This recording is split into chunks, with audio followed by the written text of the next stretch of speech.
your host, Maya Plants. Today we interviewed Isabelle Duveau-Bechon, head of the Strategy and Development Office of the European Space Agency in Paris.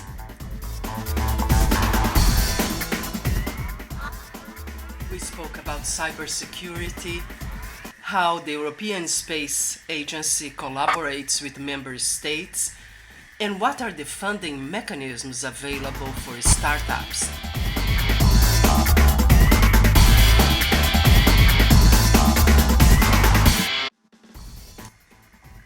Thank you for watching. Don't forget to subscribe to the UN Brief. Just click below or find us on Substack. Thank you very much, Isabelle Duveau-Bechon. It's a pleasure to speak with you. We have been very keen at the UN Brief on finding out more how you are collaborating, the European Space Agency is collaborating with Silicon Valley, because we know there are so many things happening in terms of satellites, you name it. We hear every day in the news. And I just heard that there was an announcement that you'd be collaborating more or trying to make it a closer collaboration in the years to come. Can you tell us a little bit, first, what is the European Space Agency? How many offices do you have distributed throughout Europe? And what are the programs in course, and what's going to be happening in the next few months? Okay, thank you, Maya. Indeed, ESA is an intergovernmental organization. That is, it was created by member states, by a certain number of countries in Europe that wish to collaborate together and build together space activities and programs. We are there to do research and development for them, for those states. Today there are 22 member states, plus associate and cooperating states all over Europe. Then we have establishments in the Netherlands, one in Netherlands, two in Germany, one in Italy, one in Spain, one in the UK, one in Belgium. And then we have some offices also in the US or in Russia. So quite many sites and establishments. But each office, I imagine, focus on one aspect. Let's say administrative is Paris, and then there are some training that goes on or research that goes on in Noordwijk in Holland. And tell us a little bit what's different between each office. Yeah, indeed. In Paris, you have large part of the administration, and you have also the launcher directorate. Space Transportation Directorate is also in Paris, in another place, but still in Paris. In the Netherlands, it's the Scientific and Technological Center, so all the testing is done there, and a certain number of programs are managed from here. In Germany, we have both the Operations Center, the operation of the satellite, and the European Astronaut Center, so where the astronauts are training. In Italy, it is a lot the Earth observation program. How the simulations happen in Germany? The simulations are not in Noordwijk in Holland. Yeah, in no. Germany. I mean, simulation for operations of satellite, for example, and then what happens to satellite, it will be done in Germany indeed. In Noordwijk, it will be more the satellites themselves and what is linked to simulation of the functioning of the satellites, but not the operations. In Italy, you will have a lot what is linked to Earth observation and analysis of the images, plus also part of the launchers. In Spain, the focus is on science and astronomy, so all the programs that look outside the Earth. In the UK, you have a certain number of activities, including integrated applications, so developing a certain number of services or supporting the development of services. Using Earth observation, telecommunication, navigation images. And in Brussels, you have education, for example, and also security and security areas. So indeed specialized, but still you can find a certain number of different activities in each of them. I see. Of course, you share a lot of personnel as well, and the personnel moves between offices, I imagine. Can move between, sometimes if somebody is too specialized, they will not move so much. They would move inside a site, but maybe not change site. But there are people that indeed go from one site to another, and that evolve. And it is one of the things that we try to promote is the mobility. They used to say it's mobility in terms of geography, but also mobility, intellectual mobility. Mm-hmm. It's also being able to change function, to change roles, and to be grow able to with adapt, with the company, to grow with the the company, organization. to go in another part of the organization, and because it also you bring then what you learn in the first one, you bring it to the other. You can exchange with colleagues, so it's also this possibility to grow and to evolve. And you were mentioning collaboration. The first collaboration is inside ESA with its member states, because ESA was created by member states, so it's already collaboration between the member states. And having the industry of those member states working together to develop a satellite, to develop something, part of a space station, to develop a launcher. So this is the first collaboration. But since the beginning, there was collaboration also with other space agencies in the world. Right, Or with the NASA, organization, of course. with NASA, of course, also with Russia, with Japan, with India, with China, with a certain number of agencies in, for example, in South America or in Africa, with organizations. So there was always this notion of collaboration internally to Europe and with external, and also, of course, also with the European Commission. There are some programs we do with them, there are some programs we do for them, so it's also collaborating there. So Brexit doesn't change much for the relationship with Britain, for us, Great Britain, with the UK? The UK is a member state as another. So the fact that there was the Brexit doesn't change the way we do the ESA activities, the ESA programs. Of course, it changed, or it can change, for what is done for or with the EU. Because the position of the UK is then different than what it was before.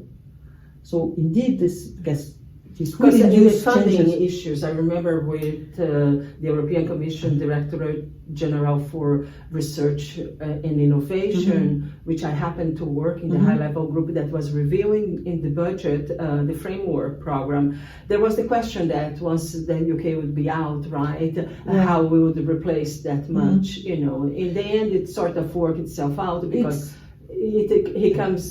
the country comes as in another form, participates in another form. It's under elaboration because, for example, there are some programs of the EU where Norway and Switzerland that are also member state of ESA, not member state of the EU, are contributing. Right. So it's a matter of defining the new interfaces between the UK and the Commission and the European Union. And that's being negotiated This as is we being go. negotiated, and this is being so. Yes, because these are projects, research projects that span several years, right? Like Horizon Yes. 2020, and then now is Horizon Europe, right? Yeah. These are projects that take several years to complete. So. And then there are the two main programs, the flagship program we have with the EU, that is Copernicus, that is co-funded by ESA and by the EU.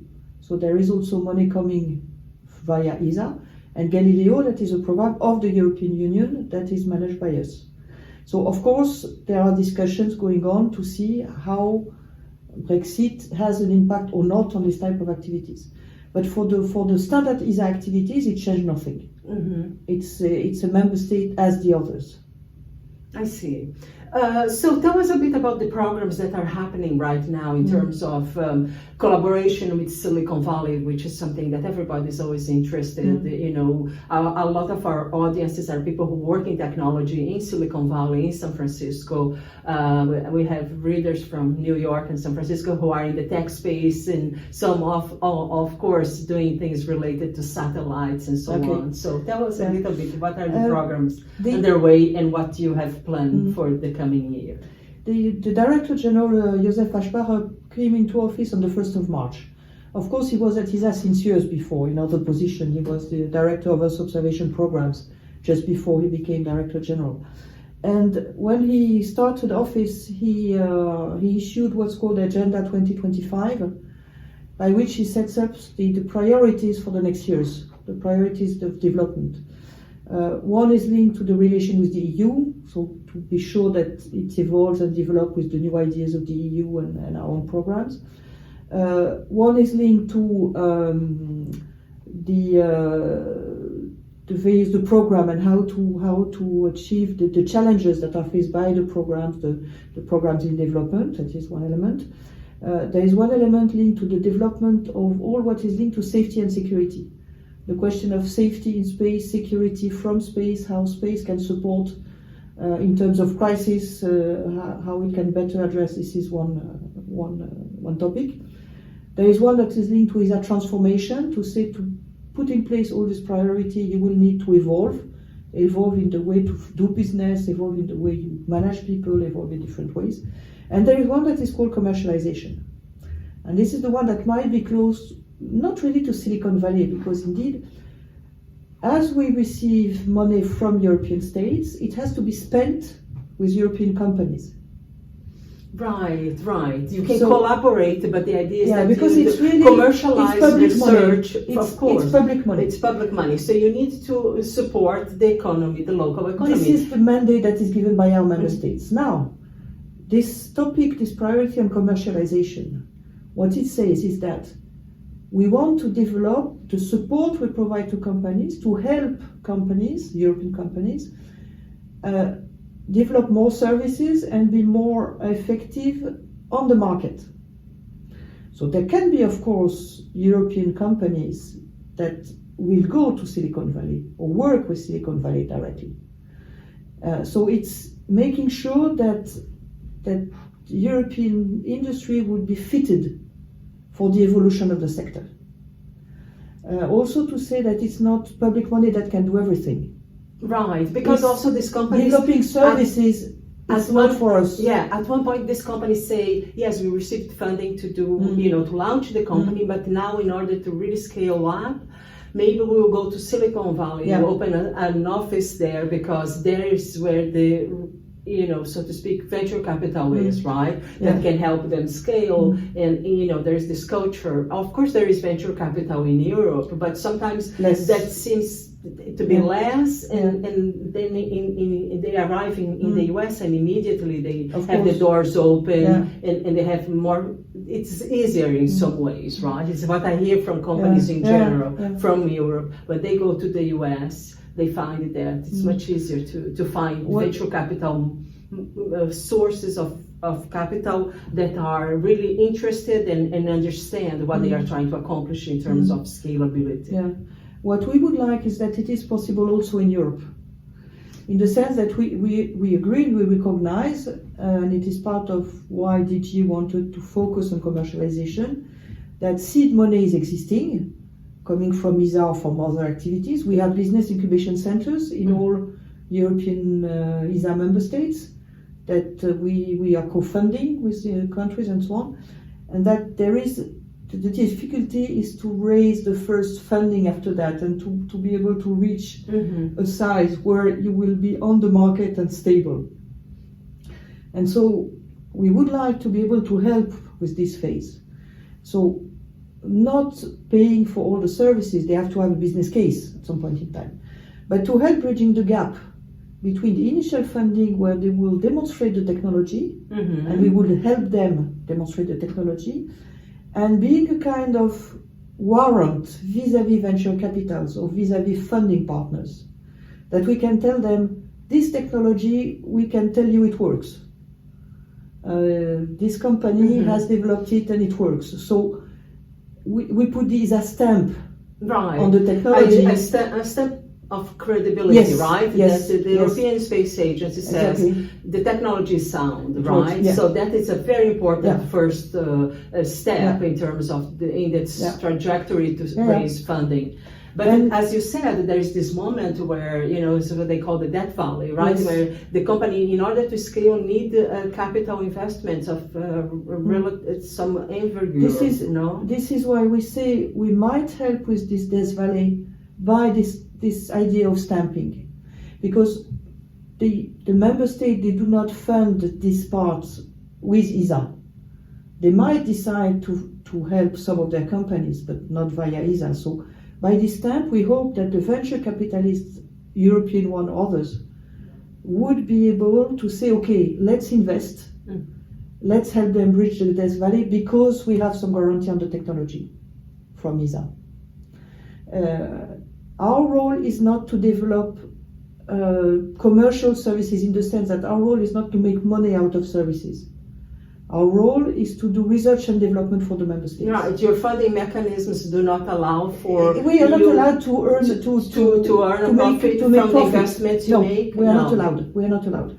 But when That's something is interesting, ready because for profit, universities in the US, some of them actually do that, right? but in They- France and Europe, they as can well, do also. they Yes, can yes, as of well. The course. structural permits, Yeah, right? That yeah. they have this a spin-off, they sell the company, Yeah. and it reverts back to their accelerators within the university engineering departments, for Yeah, instance. which we cannot. So let's say if we have developed something that becomes commercial or commercial value, it will go out of ISA. Oh, okay, Ariane so it's an Espace- indirect Ariane coming back Espace, yeah. to society Exactly, as exactly. these companies will grow, Yeah, scale, pay yeah. taxes, and Yeah. so on. Right? All the launches was developed inside ISA and the precursor before, but then when it was commercially viable, it went out with Ariane Espace. Mhm. ISA has no share in Ariane Espace. ISA has no share in EUMETSAT. But ISA is developing the satellite for EUMETSAT, but not selling the use of the satellite. I see. I So see. the business case is always out. So what we can do with, if member states agree, because each program we do is because member states have accepted it and funded it, is that helping making demonstration of services or paying a company to do the demonstrator. And we can also be considered as something being developed, anchor customers. So giving some kind of guarantee yes. that if the service exists, Anchoring the customers is that quite if the important service in exists, this then we will process buy of, part of the services. Mhm. So agree to be considered as part of the business case.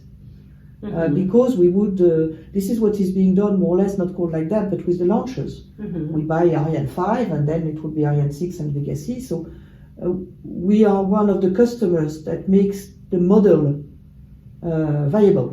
Right, absolutely. Yes, these Yeah. entrepreneurs cannot operate or develop their minimum viable Yeah. product unless they have your support system, this But- ecosystem, yeah. right? But we do not commit to fill the full business case, of course. But still, it's a help, and it's also a help for the company to tell to other customers that they have a certain volume of activities that is guaranteed by ISA for what they are developing. Another aspect is cybersecurity is very important, right? We're seeing more and more, ransomware attacks, and of course there is an important role that this work you do, the data gathering. How do you see that?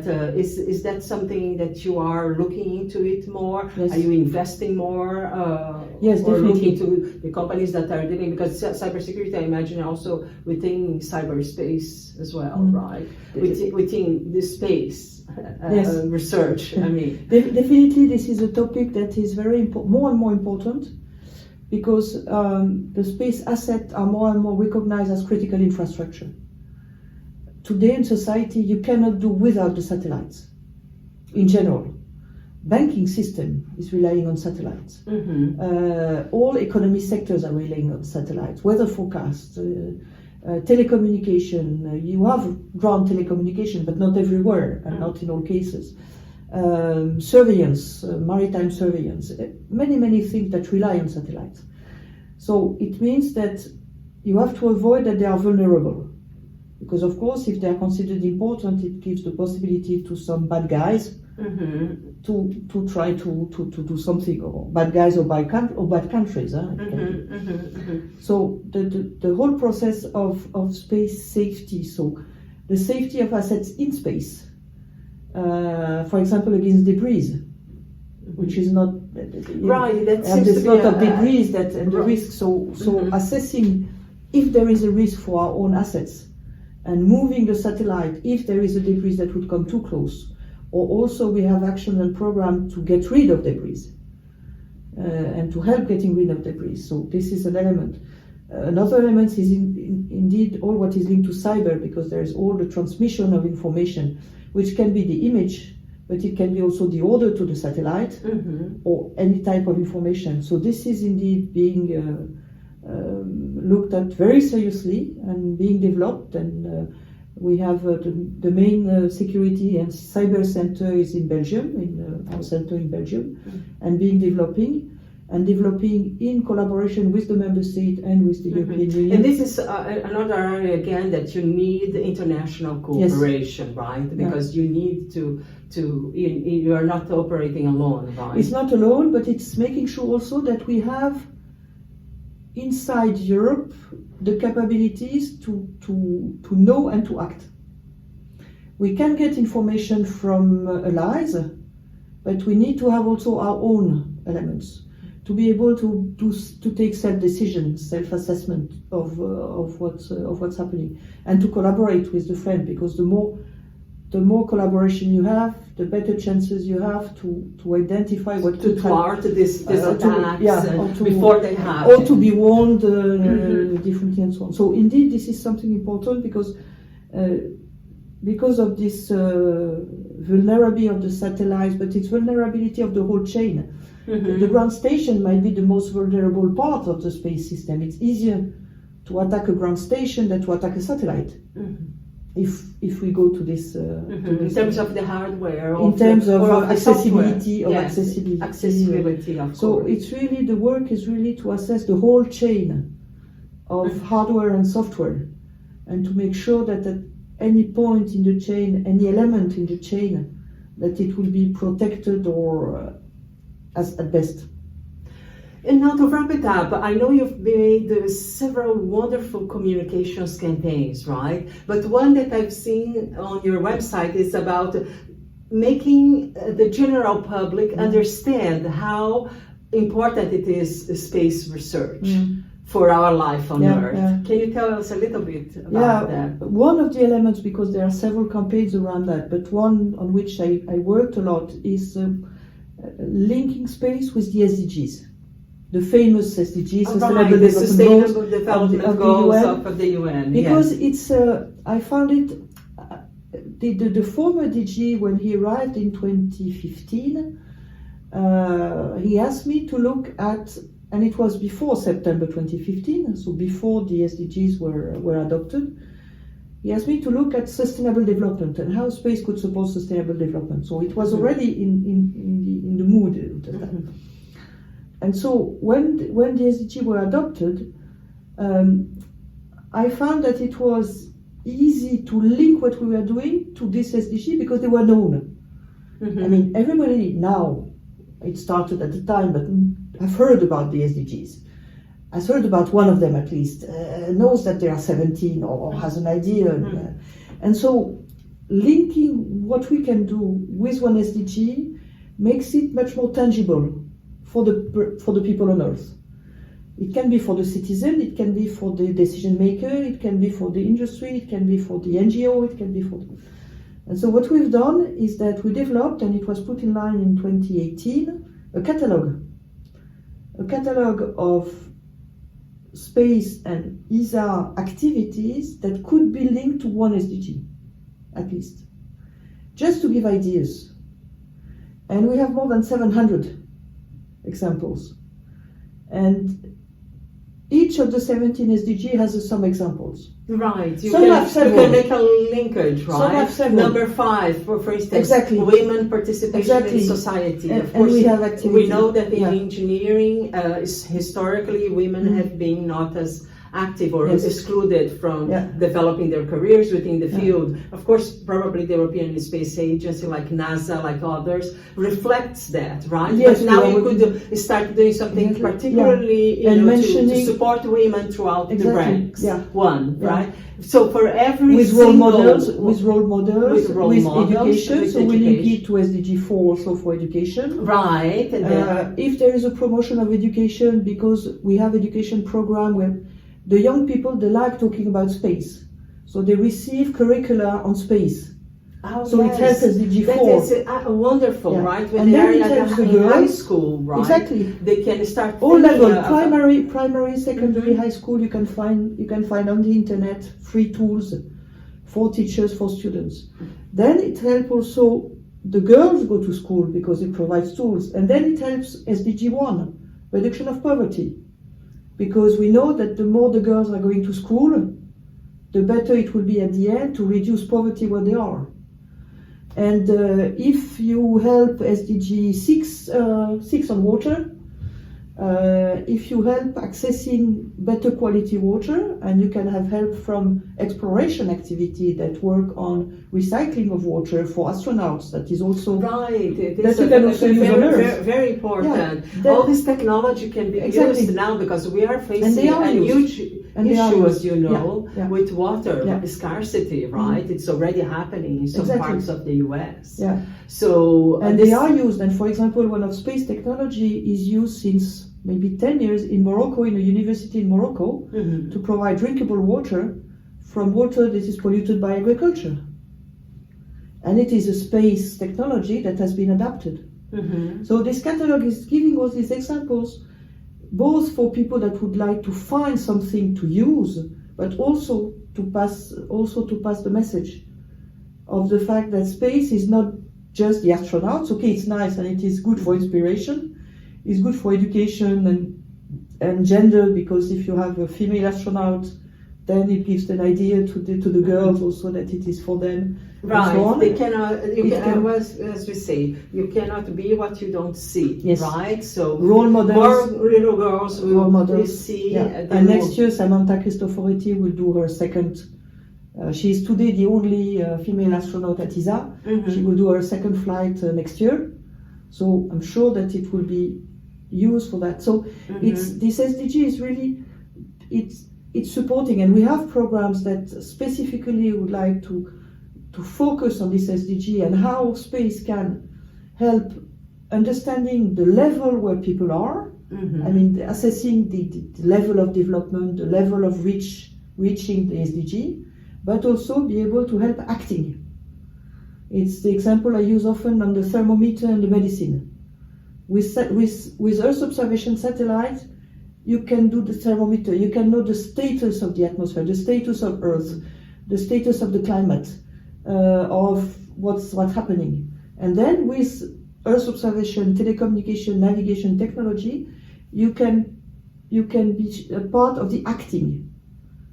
Technologies to improve, technology to reduce fuel consumptions, technology to whatever, help people communicate without having to move together. I mean, we like to be together and discuss together, but satellite has also helped people that Right, they we can can work without having to To use be- carbon to go somewhere or to develop locally, avoiding people also to leave their homes if there is nothing for them to work, and to help them Yeah, keep data keeping. gathering So is crucial. all areas, right? yes. So much of the work of the UN depends on that, Yeah. right? Nowadays, on mapping out in Exactly. the Sahel or sub-Saharan Africa, Yeah. areas where, And to conflict areas, yeah. maybe understand where the schools are, and all of this is possible by the work of the European And- Space Agency Exactly. and And other others. actors in the And space. others. Yes. And in this catalog, we have now also example from the UK Space Agency that have been added. And this catalog should soon be integrated into the UN COPIOS compendium of space solution. The COPIOS, the Committee on the Peaceful Use of Outer Space, which is a UN committee attached to the Secretary General. And it's also, there is It's Vienna in Vienna, as well. yeah, it's in Vienna, and they are building this compendium of space solutions. And normally, our ESA catalog will be the first to integrated into this compendium, because as far as I know, it's the only catalog in the world on space solution that is available freely to everybody. It doesn't pay for the solutions, but at least people can find information. Right. It's great. Well, thank you very much. It's You're really a welcome. pleasure speaking with you. You're We welcome. could be here forever. I have so many questions. I love, the idea Next time of space. when you come back. Yes. Thank you so much.